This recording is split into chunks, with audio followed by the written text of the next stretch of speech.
Olá pessoal, na aula de hoje vamos falar de dois filósofos, John Stuart Mill, nascido em 1806, que morreu em 1873, e Alexis de Tocqueville, nascido em 1805 e falecido em 1859.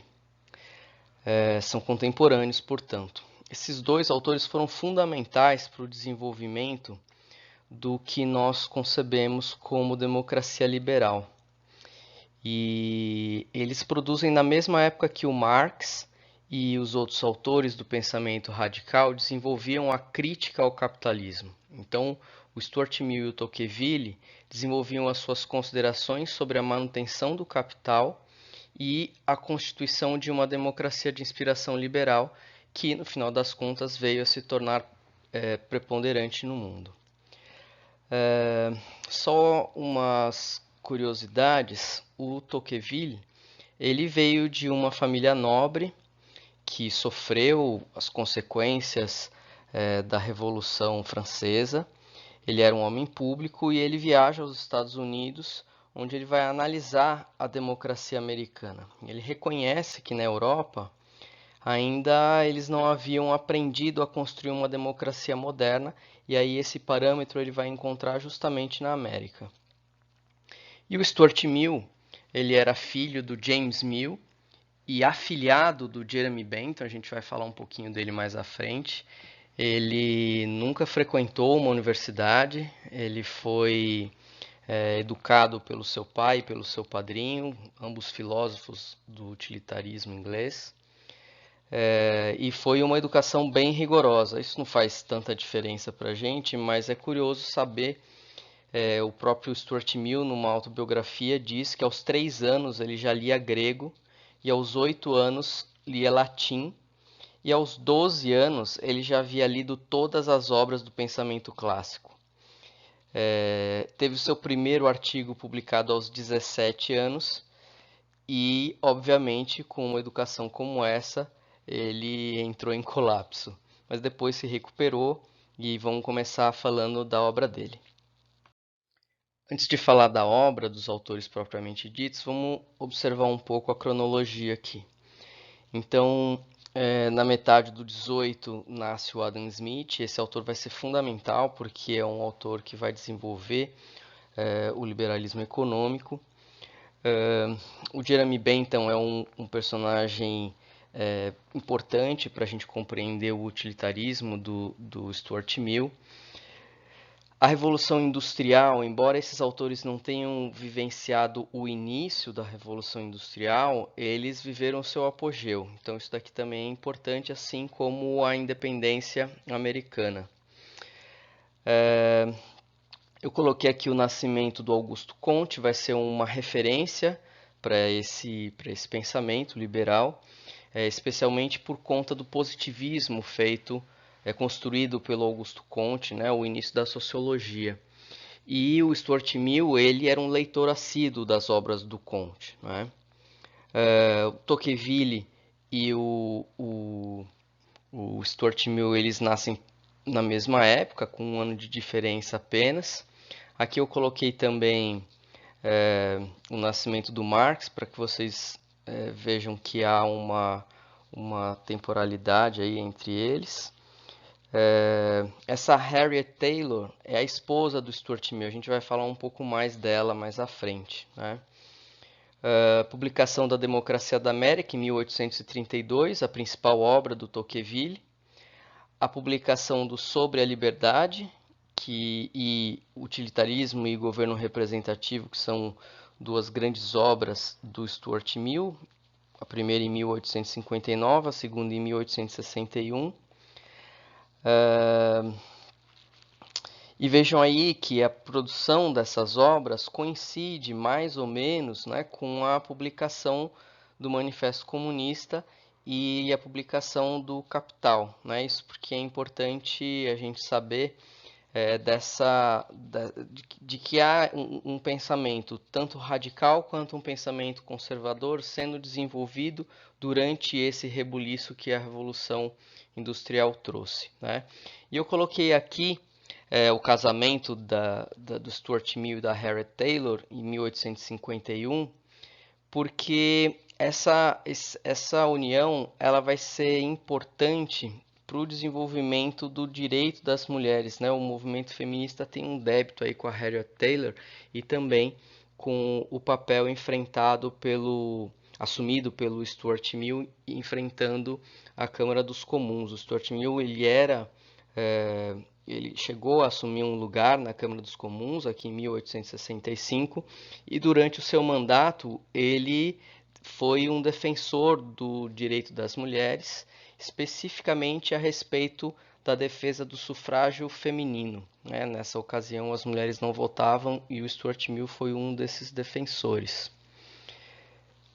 Vamos falar do contexto histórico, né? Então a gente está aqui no apogeu da Revolução Industrial, é o momento de formação das grandes cidades, com todo o caos estrutural que veio junto disso, a falta de saneamento, de distribuição de água, de energia, a presença das estradas de ferro, que deu um novo tom para a Revolução Industrial na Europa, ao mesmo tempo aquilo que o Marx chamava, né, de período de acumulação primitiva de capital também chega no seu apogeu com o imperialismo colonial buscando novos mercados, né? Então não se trata mais de olhar para o colonialismo como um acúmulo de capital que financiou a Revolução Industrial, mas agora a busca no resto do globo de um mercado consumidor para os bens, as mercadorias produzidas por essa indústria, né?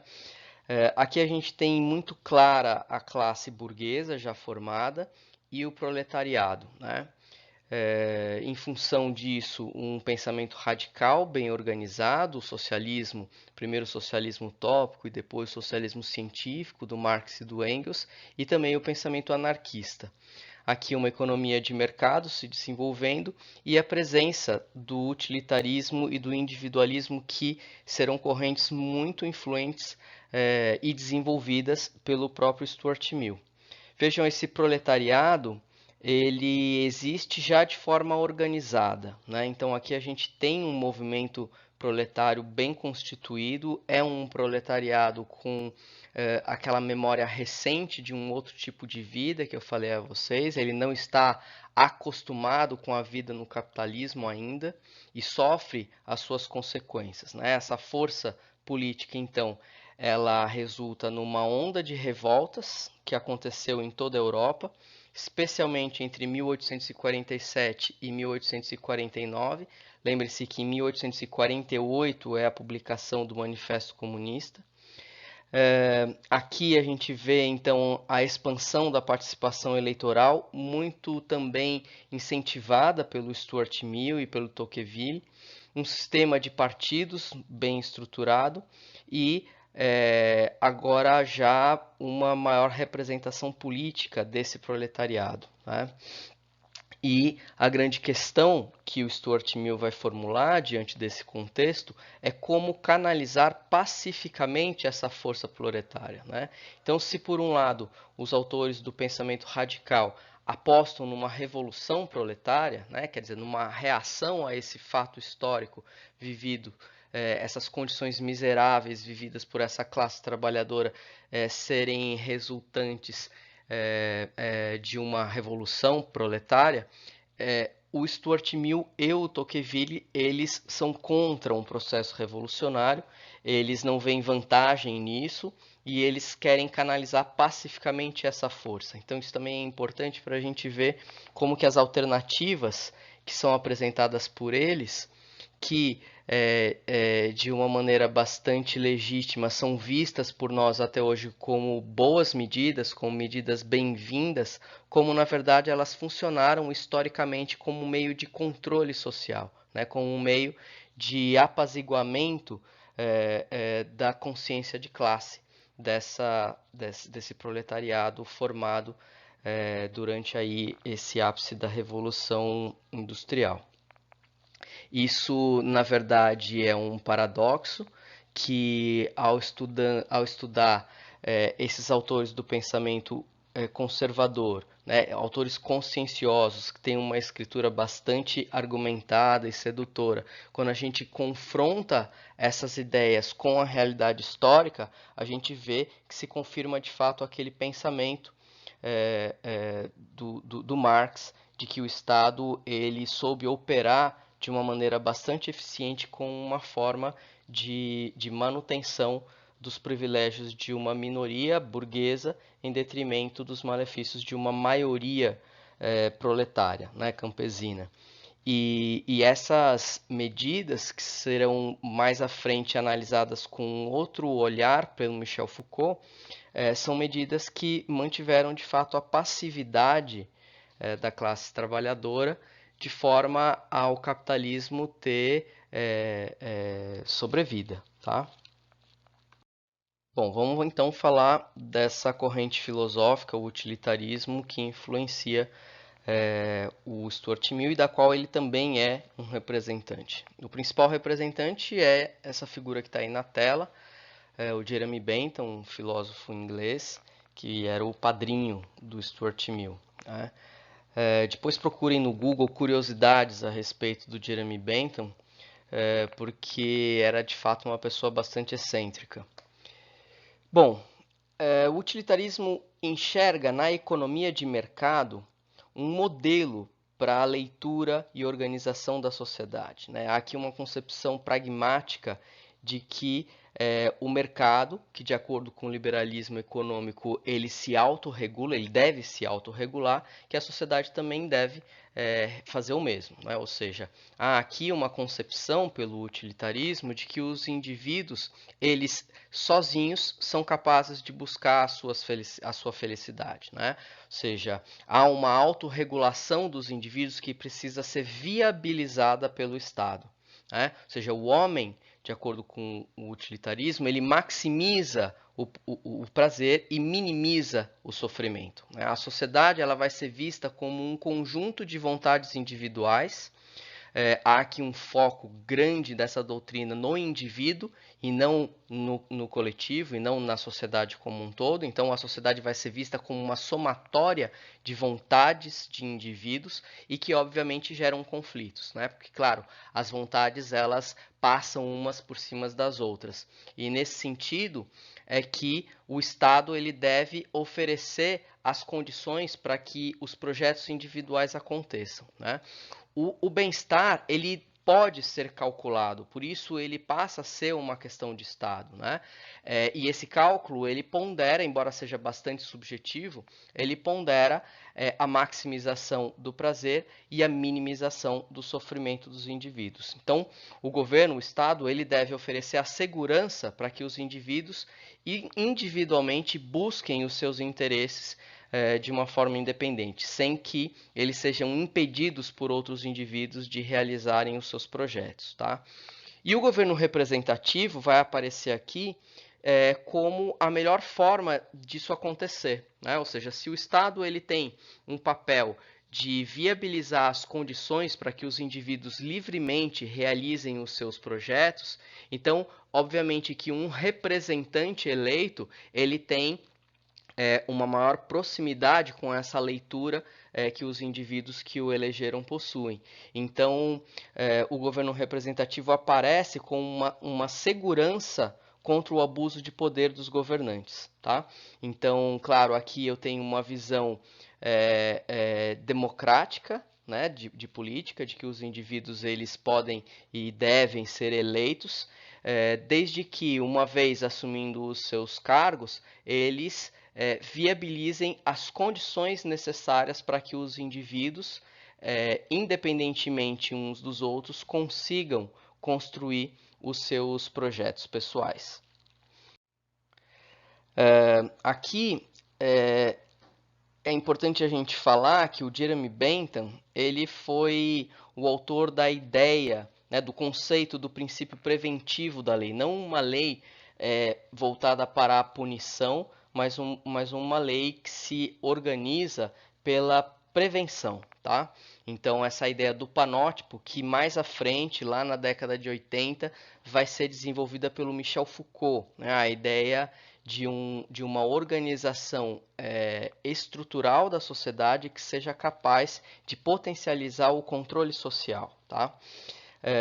E aqui dá destaque para essa concepção individualista do Stuart Mill, né? O indivíduo vai ser visto por esse autor como mais importante que a sociedade, e para o Alex Tocqueville também, né? Alguns autores são coletivistas, eles colocam a sociedade como algo mais importante do que as vontades individuais, do que a liberdade individual, mas não é o caso do Stuart Mill e do Tocqueville, né? Aqui a gente vê esses autores como autores que colocam a liberdade individual acima da coletividade. Isso, claro, vai ser fundamental para a gente compreender o rumo que o liberalismo e depois o neoliberalismo vai tomar na sociedade contemporânea. Eu não quero me alongar nesse tema do panótipo, porque de fato a gente vai retomar ele lá na frente, no final do nosso curso, tá? Mas o panótipo é uma estrutura arquitetônica, né? Então vocês veem aí nessa figura do meio uma planta feita por um arquiteto na época, né? De como seria uma prisão, né? Panotípica, né? E aí você tem as duas representações ao lado, né? O panótipo então ele dispõe as celas dos prisioneiros de forma anelar e no centro há uma torre, né? De tal forma que quem está dentro dessa torre consegue enxergar todas as celas, e, portanto, vigiar todas as celas, mas o contrário não acontece. Então, o indivíduo que está nas celas, aprisionado, ele não consegue saber se as pessoas que estão dentro dessa torre conseguem enxergá-lo, estão enxergando ou não. Tá? A rigor é informado a ele que há uma pessoa vigiando 24 horas e a partir disso ele passa a adotar um comportamento manso, né, um comportamento passivo, né, diante da possibilidade de estar sendo vigiado, mas sem ter essa certeza de que está sendo vigiado. Tá? Isso tem vários desdobramentos para a sociedade como um todo, mas eu quis frisar aqui, já que o nosso foco é o Stuart Mill, que esse pensamento liberal ele vai ser pensado, ele vai ser desenvolvido dentro dessa perspectiva da vigilância e do controle social. Né? Não será uma coincidência, né, que os dispositivos disciplinares serão desenvolvidos a partir dessa ideia do Jeremy Bentham, que era padrinho do Stuart Mill. Né? Não vai tardar que esse mecanismo de vigilância que se aplica às prisões passe também a ser aplicado na fábrica, na caserna, na escola e em diferentes instituições. Tá? Então, o que é importante a gente saber disso tudo? Né? A ideia de se pensar o controle da população, aquele controle pacífico do movimento operário, ele vai se desenvolver com esta tecnologia do panótipo. Né? O panótipo está presente como uma base do desenvolvimento dessa necessidade de se controlar a classe operária nesse período extremamente intenso de revoltas que ocorreram na Europa por conta da Revolução Industrial e todas as consequências que vieram com ela. Bom, para o Stuart Mill, a participação política não pode ser encarada como um privilégio de poucos, por isso ele vai ser um defensor do sufrágio universal, e o voto vai ser visto por ele não apenas como um direito, mas também como uma forma de poder. Então, assim, não percam de vista o que falamos agora, de que o controle do proletariado é uma demanda essencial para o desenvolvimento do capitalismo. A gente está falando de uma época extremamente conturbada, com uma série de revoltas acontecendo, e esses autores eles estão pensando a participação política não só como um direito, obviamente, mas também como uma forma de controle social. O Stuart Mill ele concebe essa necessidade de equilíbrio para que haja justiça. O que significa isso? O Stuart Mill ele não é um democrata radical, ele é contra a tirania da maioria e da minoria, né? Ele acha que é importante que haja um equilíbrio entre a participação da maioria e da minoria. Isso obviamente, olhando pelo texto, é bastante justo e bastante lógico, né? O texto é muito bem escrito, a ideia é muito bem formulada, mas é sempre bom a gente não perder de vista quem é a maioria e quem é a minoria numa sociedade que se divide entre burgueses e proletários, tá? Então, a proposta eleitoral, né, que o Stuart Mill faz e que mais à frente vai se desenvolver, né, nesse formato do voto distrital, são eleições proporcionais para garantir a representação das minorias, lembrando que a minoria é uma elite econômica, é a burguesia, né? E a ideia de um voto plural, com pesos diferentes, sendo que a elite cultural deveria ter um voto com um peso maior, né? Porque, segundo o autor, essa elite cultural, pelo seu conhecimento, possui, então, um maior comprometimento com a justiça. E a gente sabe que isso é uma ideia bastante frágil, mas está aí a proposta que foi feita pelo Stuart Mill de que o fiel da balança numa eleição deve ficar com aqueles que fazem parte de uma elite cultural, tá? Essa é a Harriet Taylor, a pessoa com quem o Stuart Mill se casou. Ela foi uma filósofa bastante importante. Ela produziu a primeira petição requerendo votos para as mulheres. Essa petição ela foi encorajada e levada a cabo pelo próprio Stuart Mill enquanto ele estava ocupando a Câmara dos Comuns. A Harriet também defendeu o direito das mulheres no sentido de serem autorizadas a tomar parte do governo, tá?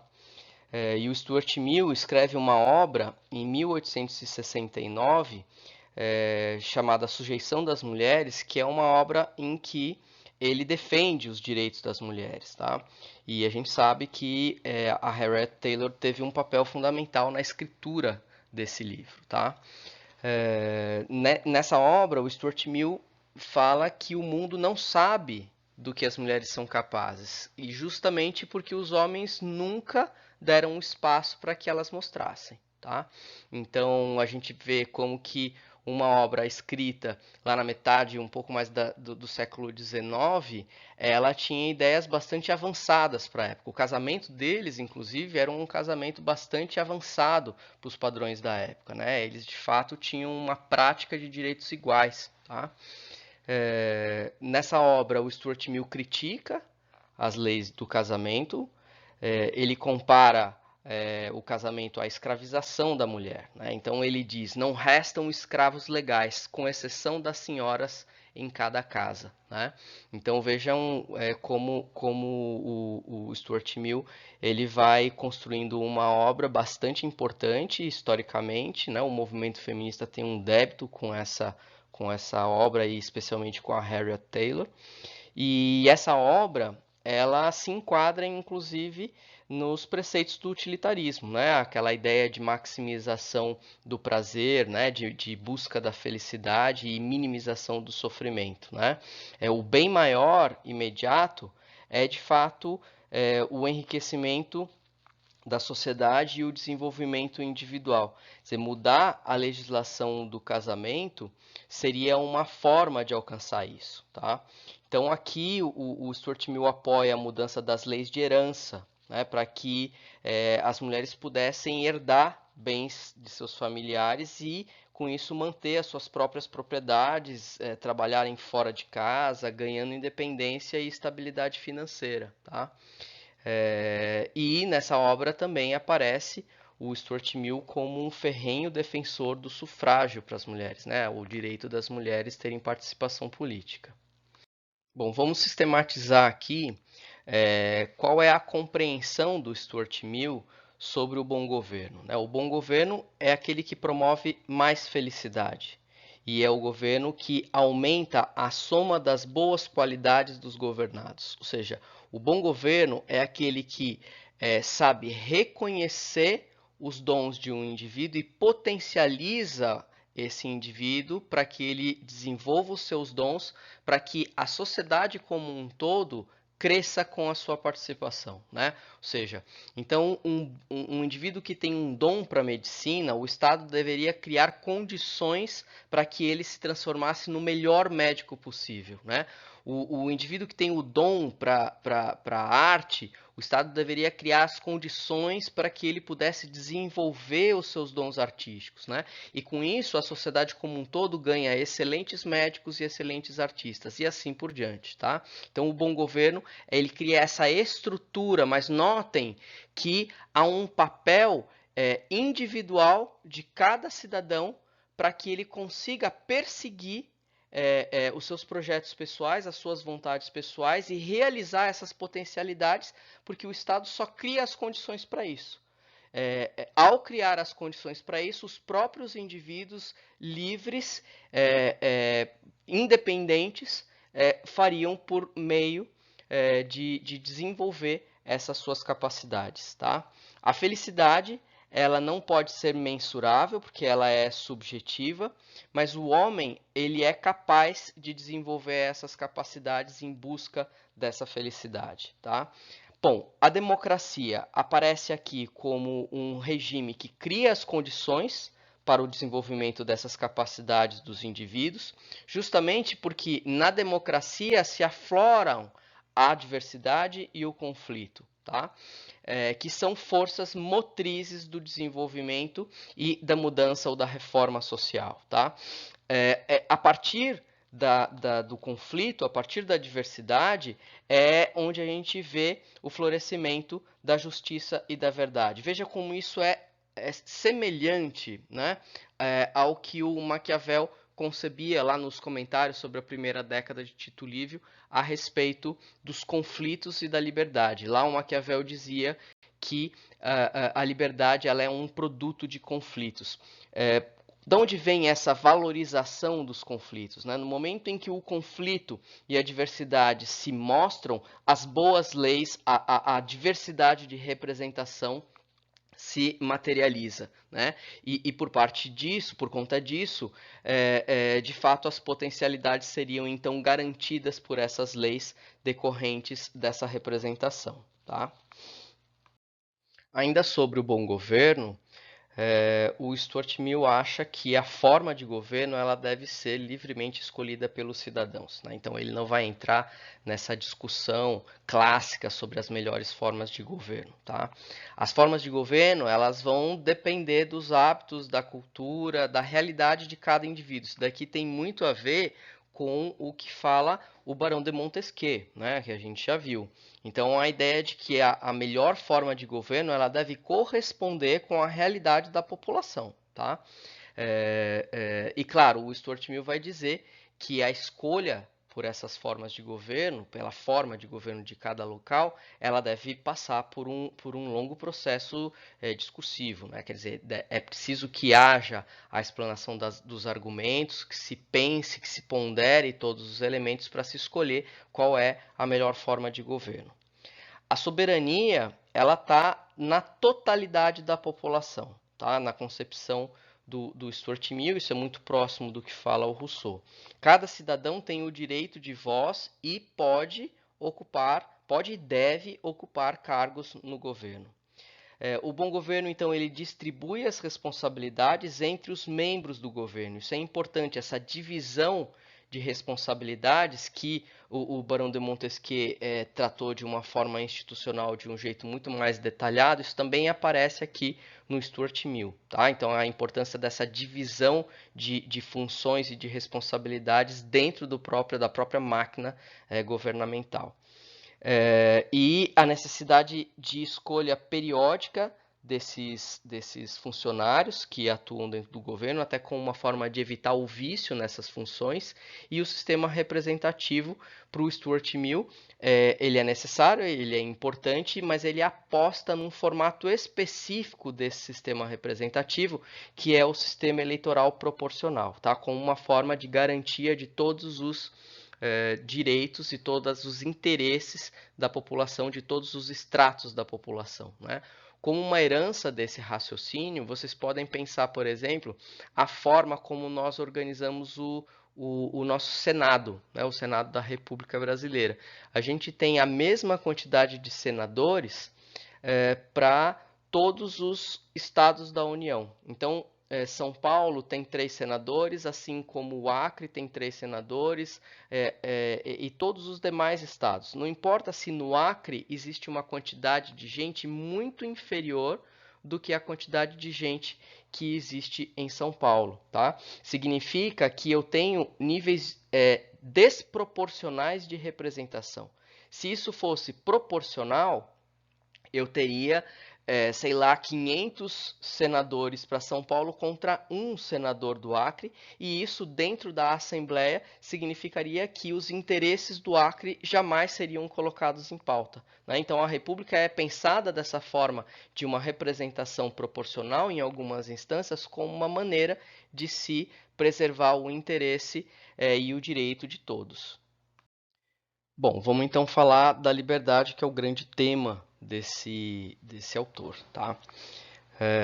A liberdade não vai ser vista pelo Stuart Mill como um direito natural, como faziam os contratualistas, né?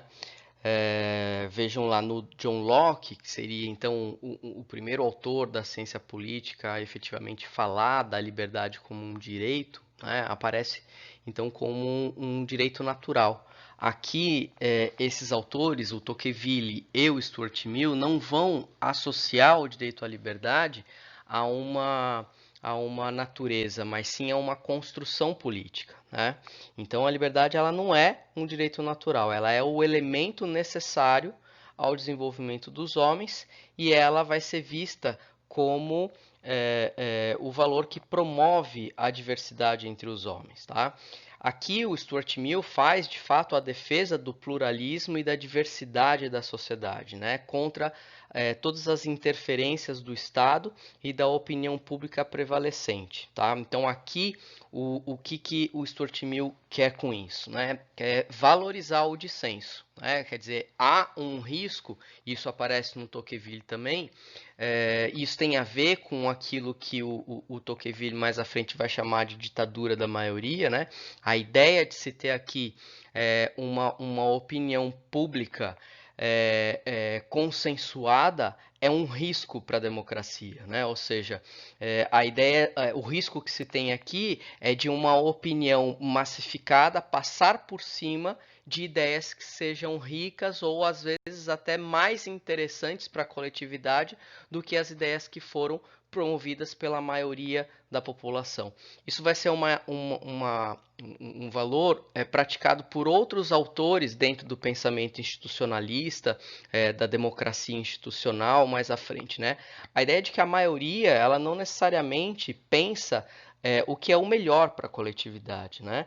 Então, o que o Stuart Mill vai fazer é sempre uma valorização do dissenso, né? Das discordâncias, da pluralidade de opiniões como uma forma de se chegar à felicidade coletiva, tá?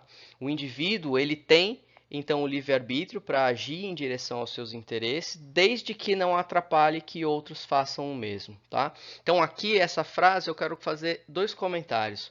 Primeiro, essa ideia de uma liberdade associada ao conceito de livre-arbítrio. O livre-arbítrio é um conceito medieval construído pelo cristianismo, notadamente pelo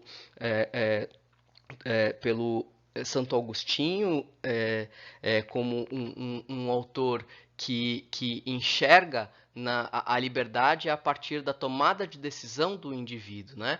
Vejam como esse conceito de liberdade é totalmente o oposto de como os antigos concebiam a liberdade, que necessariamente estava atrelada a uma coletividade, a uma cidade, né? A liberdade só existe quando se age em função do coletivo lá na antiguidade, né? Então pensar aqui uma democracia dentro dessa concepção de liberdade, obviamente isso vai redundar em uma concepção individualista, tá? E o outro comentário a respeito dessa frase é: A rigor, o que o Stuart Mill está fazendo é reescrevendo aquela frase do Locke de que a minha liberdade vai até onde começa a liberdade do outro. É a mesma coisa que está sendo dita aqui, né?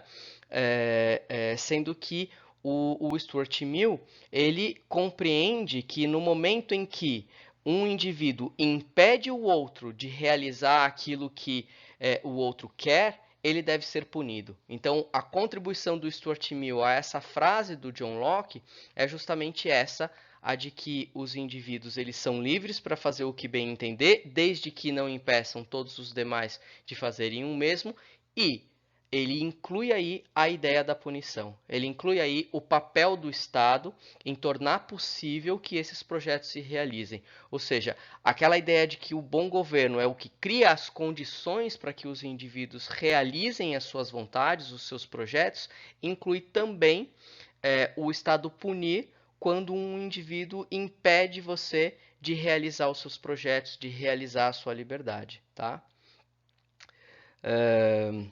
Aqui é importante a gente falar que nessa ideia de liberdade do Stuart Mill, ele compreende um espaço, né, em torno do indivíduo, uma área pessoal desse indivíduo em que o Estado não deve atuar, né? Então, sobre si mesmo, sobre o seu corpo e a sua mente, o Estado não deve se meter, ele não deve atuar. Cada indivíduo, então, ele deve buscar sua felicidade da melhor maneira possível, de acordo com as suas potencialidades, e o Estado só cria as condições para isso, mas ele não deve influenciar a maneira como o indivíduo se pensa, como ele porta o seu corpo, as ações que ele deve fazer. Claro, a menos que essa maneira não atrapalhe outros de fazerem o mesmo. Então, o Estado, para possibilitar o progresso, ele deve potencializar o indivíduo e não sufocá-lo, tá? Mas será que o Estado liberal seguiu à risca essa ideia do Stuart Mill?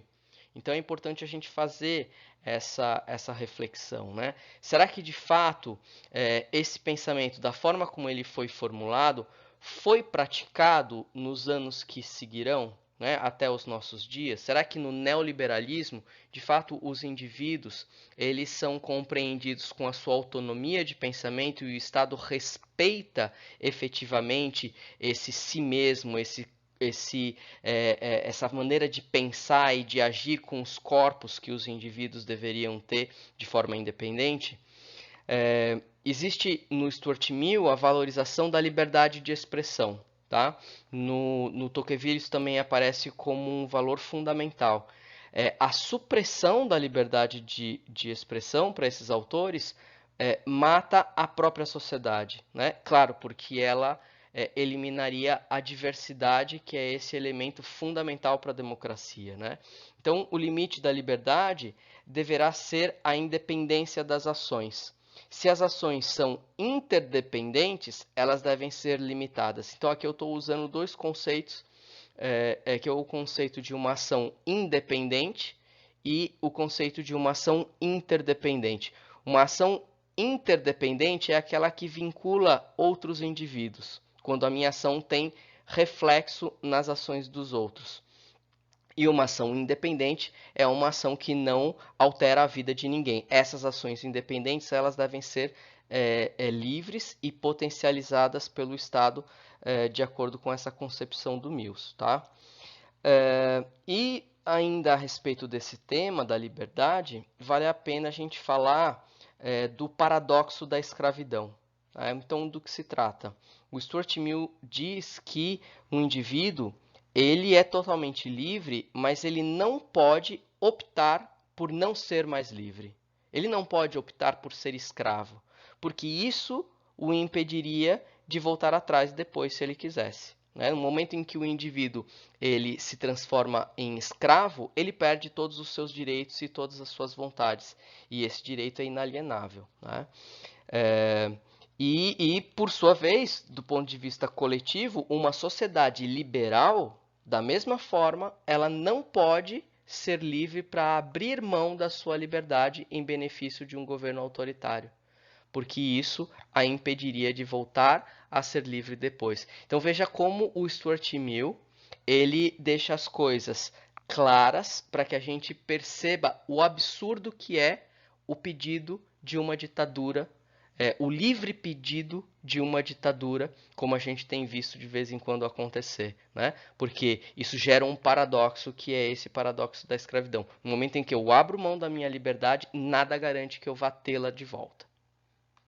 Vamos agora complementar esse raciocínio com o Alexis Tocqueville, né? Então veja essa frase do Tocqueville: partindo de noções que me forneciam as sociedades americana e francesa, eu quis pintar os traços gerais das sociedades democráticas, das quais não existe ainda nenhum modelo completo. Então veja só, o Tocqueville ele está buscando um modelo universal de democracia, né?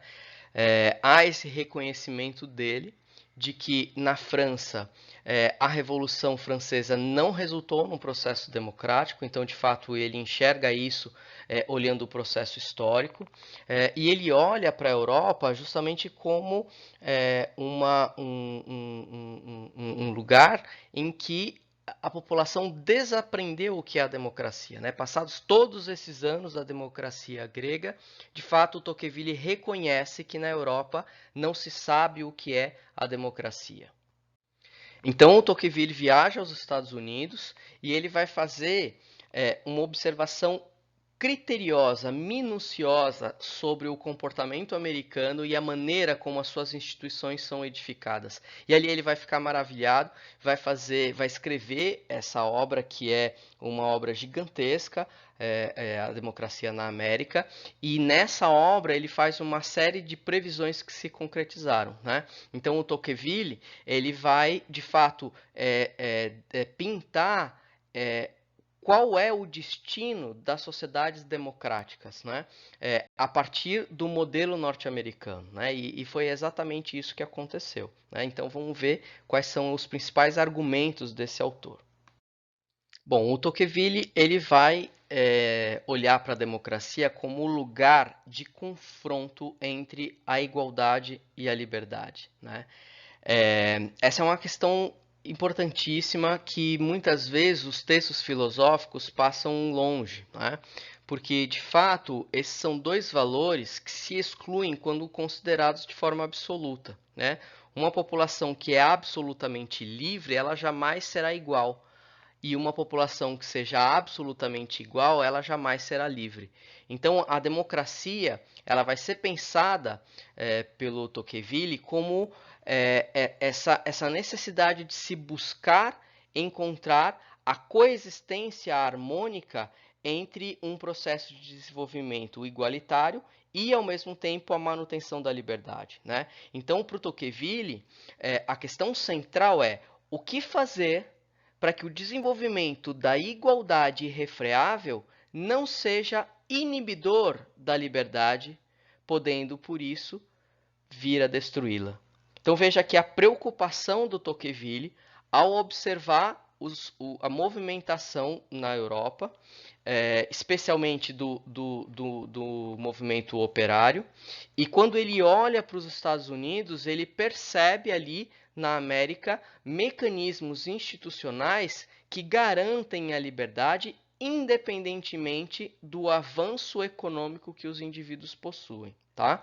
Então, para o Tocqueville, a democracia na América, lá em 1830, quando ele analisou, representava o ideal desse balanceamento entre a igualdade e a liberdade, né? Essa questão ela não aparece nos textos contratualistas, né? Quando a gente se depara com a realidade concreta, o que acontece, né? Então a gente pensar a forma como o Rousseau desenhou a liberdade e a igualdade não pondera especificidades que só na prática ficam claras, né?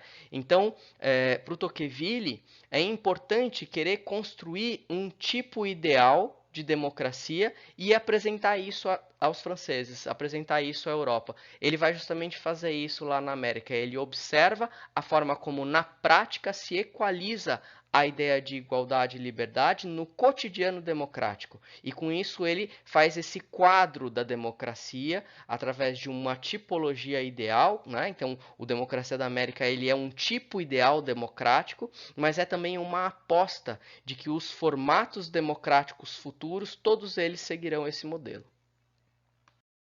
Para o Tocqueville, a democracia será tomada como um processo universal e inevitável. Então, nisso reside parte da beleza da obra do Tocqueville, né? Ali em 1830, ele já identifica na análise que ele faz da democracia americana que o futuro do mundo é aquele, né? Esse processo, no entanto, ele vai acontecer de uma maneira diferente em cada país, diz o Tocqueville. Por quê? Porque a ação política de cada povo é diferente e essa ação política é o fator de definição do ritmo de avanço democrático, né? Claro, aqui então a gente vê a forma como cada povo ele está mais ou menos politizado, mais ou menos disposto a promover a democracia, mais ou menos maduro para concretizar uma democracia a esses moldes, tá? O processo de igualização crescente pode envolver desvios perigosos que levem à perda da liberdade, tá? Então esse é o risco que o Tocqueville quer evitar, né? Que riscos são esses, né? O perigo da democracia vir a se tornar uma tirania, e aí ele vai falar dessa tirania da maioria, né? Então aqui ele identifica na democracia americana o surgimento de uma sociedade de massa. A ideia de uma sociedade de massa ela é inédita aqui numa obra de ciência política. O Tocqueville, então, ele percebe que aquela organização democrática resulta numa sociedade de massa. E aí ele enxerga um perigo na sociedade de massa justamente por conta da prevalência de uma opinião pouco discutida, pouco debatida sobre opiniões minoritárias que são mais valorosas, né? E para se evitar esse perigo, então ele diz da necessidade de se ter um conhecimento do processo de luta em defesa da liberdade, né? Ou seja, é preciso sempre estar vigilante em relação à liberdade, né? Esse perigo da tirania da maioria, ele é referenciado pelo Stuart Mill em Sobre a Liberdade, né? Na obra que a gente estava discutindo até há pouco. Há nesses dois autores, então, um receio de que a ignorância da maioria seja prejudicial ao processo de desenvolvimento democrático, tá? E veja como esse receio ele é bastante procedente. Falando um pouco mais dos perigos no desenvolvimento democrático, né? Então, primeiro, o surgimento de uma sociedade de massa, que eu falei agora, né? Ou seja, da tirania da maioria. Na sociedade de massa, o perigo aponta para que as minorias não tenham voz, né? Então, o Tocqueville ele insiste, né, nesse aspecto de que é preciso criar espaços para que as facções sejam ouvidas, né? Ele usa esse termo facção, ou seja, são minorias que precisam ser escutadas o tempo inteiro, né? Veja como que é importante que minorias sejam ouvidas para que haja um amadurecimento democrático. E aqui a minoria não é quantitativa necessariamente, tá? Ela pode ser quantitativa, mas não necessariamente. Então, nesse caso, por exemplo, a população negra no Brasil é uma minoria, ao passo que ela não é minoria do ponto de vista quantitativo. As mulheres são uma minoria, embora elas não sejam minoria em quantidade, né? De fato, aqui a minoria é um conceito sociológico que implica grupos que não tiveram os seus direitos ouvidos de forma equânime ao longo da história, tá? Então, o Tocqueville diz: é importante que todos esses grupos, todas essas facções tenham direito de se expressar e possam ser ouvidos para que de fato a democracia possa ser madura. E o segundo perigo é o surgimento de um Estado autoritário, né? Pelo individualismo moderno, as pessoas elas não se ocupam da coletividade, né? Então cabe ao Estado assumir tarefas que dizem respeito às questões públicas e, aos poucos, o Estado pode vir a intervir nas liberdades fundamentais, né? Isso aconteceria como uma forma de ameaça às liberdades democráticas, né? Então, se isso acontecesse, haveria a ameaça de um Estado tirânico, autoritário, despótico, tá? Então, do que se trata?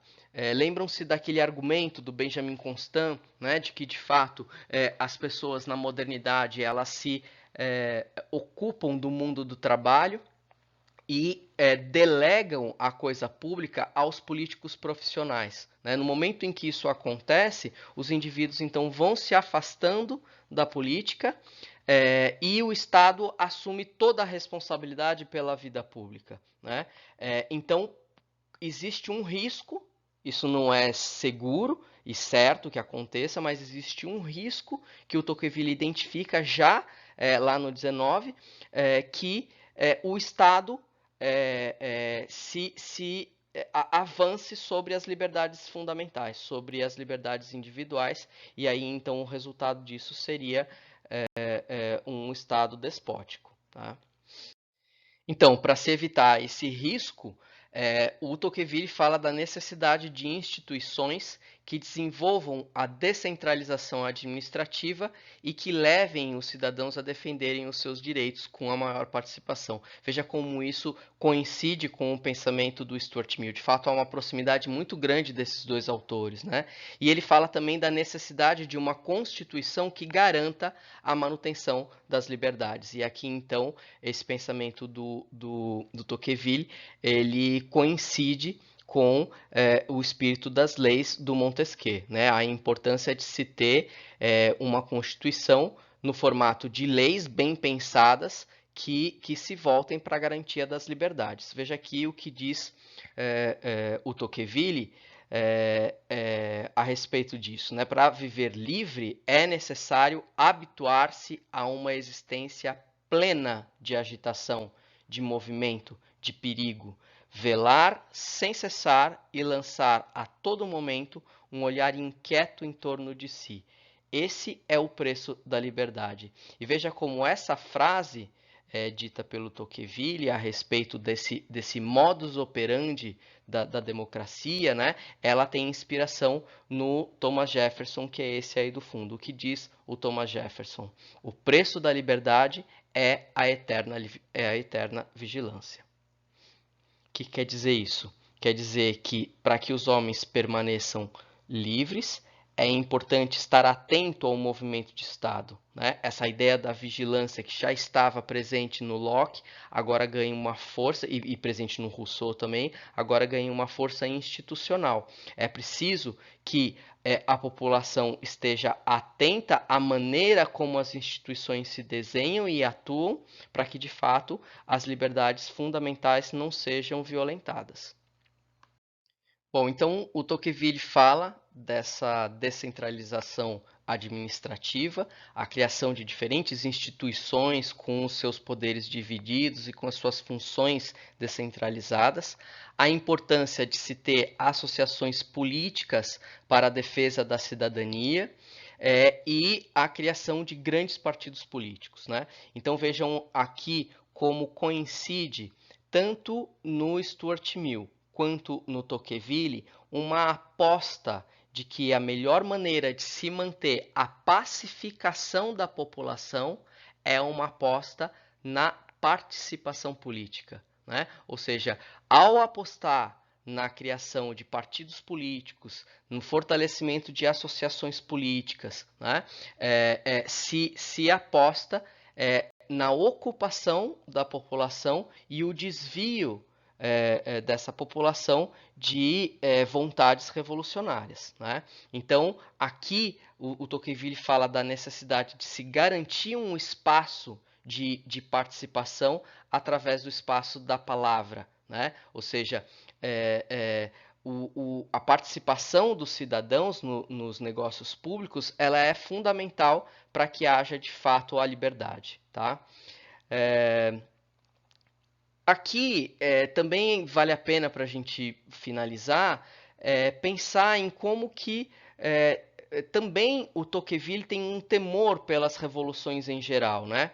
Pensem que isso está presente tanto no Stuart Mill quanto no Tocqueville. Há aqui uma inspiração, né, do positivismo do Auguste Comte, a ideia então de que é preciso manter a população em ordem para que possa haver o progresso da indústria, né? Então, a rigor, esse temor das revoluções está diretamente atrelado à necessidade de fortalecer e de se perpetuar o sistema capitalista, tá? Embora o Tocqueville diga que, em alguns casos, as revoluções sejam necessárias, né?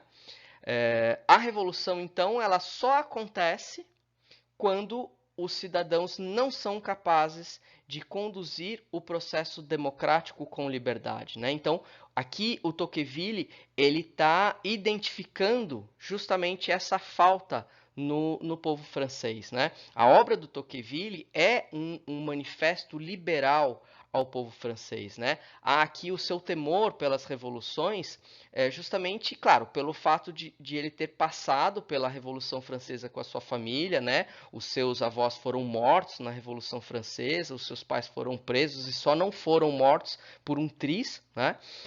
Mas também da observação de que a Revolução Francesa terminou com o Império do Napoleão Bonaparte, né?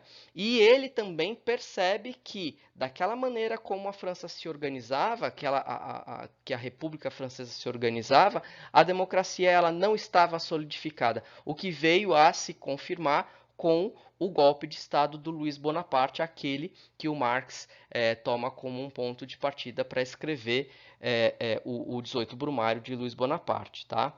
Bom, e por fim, a observação científica do Alex Tocqueville lhe permite uma análise de conjuntura e previsões políticas impecáveis. É impressionante como que o Tocqueville ele consegue prever uma série de elementos nessa obra, né, da Democracia da América, apenas com a análise do real, né? A observação sociológica que ele faz da conjuntura social e política na América lhe permite dizer que o futuro da humanidade é uma sociedade de massa, que o futuro da humanidade é seguir aquele formato democrático. E ele também diz que o mundo no futuro vai se dividir em dois grandes blocos, um liderado pelos Estados Unidos e outro liderado pela Rússia. O que é impressionante, ele consegue então prever